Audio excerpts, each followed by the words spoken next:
살아가도록 힘과 용기를 주는 분이십니다. 혹 슬픈 가운데 있고 고난 가운데 있다 할지라도 우리 성령께서 우리에게 힘과 위로를 더해 주셔서 넉넉히 모든 것들을 이기게 하시는 분이십니다. 오늘은 종말의 그 재림의 신앙에 대한 말씀을 가지고 함께 은혜를 나누겠습니다.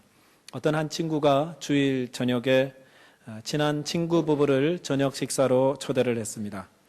화기애애하게 식사를 마친 이후에 차를 마시면서 그 초청한 친구가 이런 이야기를 하였습니다. 오늘 교회에서 목사님께서 설교 시간에 이런 말씀을 하시더군. 곧 예수님이 오시는데 그것을 휴거라고 하고 재림이라고 하는데 그때 어떤 일이 벌어지냐 하면 예수님을 믿는 사람들은 모두 예수님을 따라 하늘의 천국에 올라가고 예수님을 믿지 않는 사람들은 이 땅에 남아서 환난을 당한다네. 나는 그 사실을 믿는데 자네는 무신론자니까 이 사실을 믿지 않겠지? 그래서 하는 말인데 예수님이 오시면 그때 자네가 나의 재산을 다 가져가게.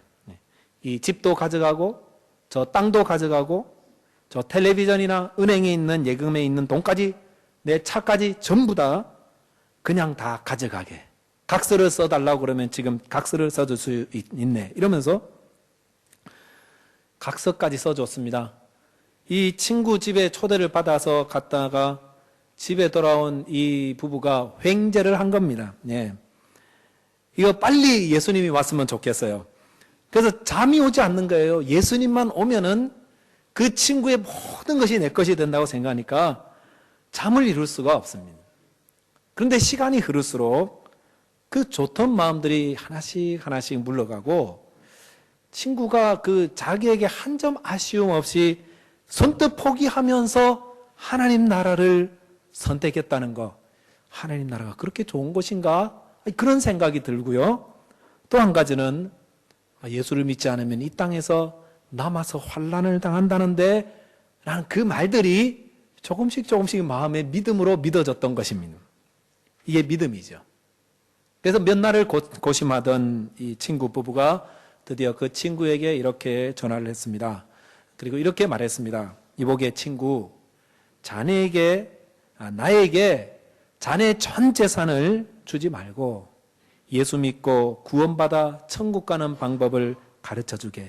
우리 부부도 휴거되어서 천국에 가고 싶네. 이렇게 말했다는 그런 이야기가 있습니다.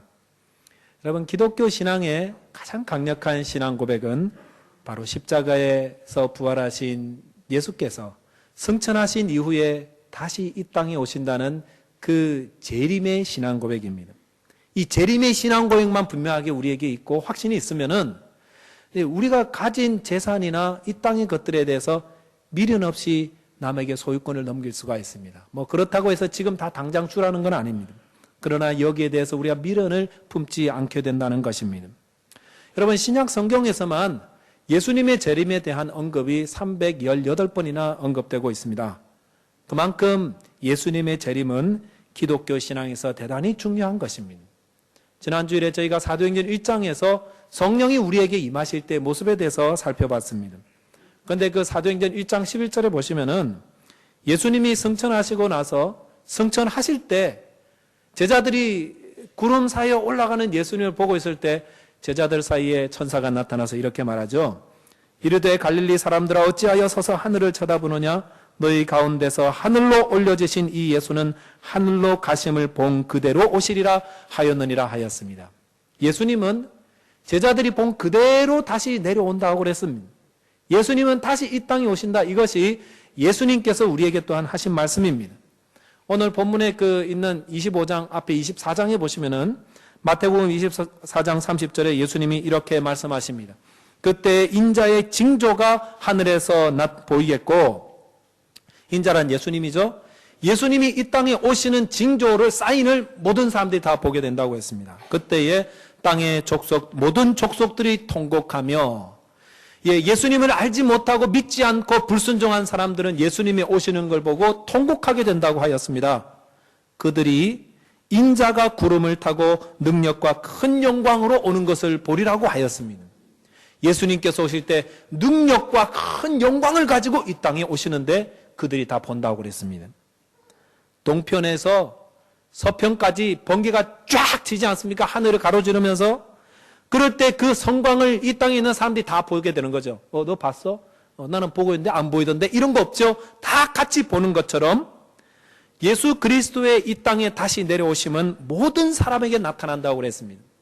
예수님이 처음 이 땅에 오실 때, 초림하실 때는 예수님이 어디 있는지를 다들 찾기 위해서 물어서 겨우겨우 예수님을 찾아갔지만 예수님이 두 번째 이 땅에 임하실 때는 모든 사람들이 다 그분의 능력과 큰 영광을 알아보고 숨지 못하고 모든 사람들이 다 알려진다고 그랬습니다. 제가 어렸을 때 재림에 대한 말씀을 듣고 그 다음 주일 교회에 좀 일찍 나갔습니다. 그런데 아무도 오지 않은 거예요. 그래서 혹시 나만 빼고 다 재림된 거 아닌가? 이렇게 두려움을 가졌습니다.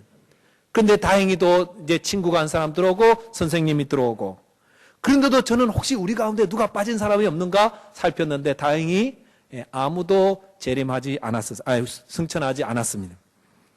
자, 여러분, 재림은, 주님의 재림과 휴거는 우리 몰래 나타나는 것이 아닙니다. 모든 사람들이 다 알게 되게끔 나타납니다. 두려워할 필요 없습니다. 데살로니가전서 4장 16절 17절에 보시면은 주께서 호령과 천사장의 소리와 하나님의 나팔 소리로 친히 하늘로부터 강림하신다고 하였습니다. 하나님께서 나팔을 부시고 천사장이 주님이 오심을 모든 사람들이 다 알려주신다고 그랬습니다. 뭐 잠자든지 뭐 우리가 의식불명이든지 상관없이 모든 사람에게 예수께서 임하시고 계심을 다 알려주신다고 했습니다. 그래서 그리스도 안에서 죽은 자들이 먼저 일어나고 그 후에 우리 살아남은 자들도 그들과 함께 구름 속으로 끌어올려 공중에서 주를 영접하게 하시리니 그리하여 우리가 항상 주와 함께 있으리라 말씀하였습니다. 주님이 오실 때에 모든 민족이 다 예수 그리스도의 능력과 큰 영광을 보게 될 것입니다. 그것이 우리 기독교 신앙의 핵심입니다. 이 핵심적인 재림신앙이 있으면은 여러분 신앙생활이 두렵지가 않습니다. 그리고 우리가 신앙생활 이 땅에서 하면서 사람들한테 인정 못 받고 보상 못 받는 것 전혀 문제가 되지 않습니다. 우리 주님께서는 이 땅에서의 모든 신앙생활과 삶의 선한 행실의 결과를 우리 주님 앞에서 다 받으라고 하셨습니다. 그래서 주님 때문에 핍박받는 자는 복이 있다고 그랬습니다. 예수님으로 인해서 슬퍼하는 자들은 또 오히려 우리에게 복이 있습니다. 오히려 우리가 막 기도 열심히 하고요, 누가 알아주지 않나, 그거 알아주지 않아도 우리 하나님께서 하늘의 상을 다 주신다고 그랬습니다. 그런데 재림신앙이 없으면 어떻게 됩니까? 그때부터 이 땅에서 자꾸 보상을 찾으려고 그러는 거예요. 그렇잖아요. 우리가 신앙생활 하면서 헌금도 하고요, 그 다음에 봉사도 하지요, 또 예배도 열심히 드리죠, 구제도 하죠, 금식도 하죠. 이거 어디서 보상받아요? 재림신앙이 있는 분들은 하나님 나라에 가면 주님께서 다 갚아주시는 걸 알기 때문에 사람들에게 구하지 않습니다. 보려고 하지 않습니다. 그런데 바리새인들은 이 재림신앙이 없었습니다. 그러니까 어떻게 합니까? 우리가 신앙생활도 열심히 하면서 돈도 모으고, 돈 어떻게 모아요?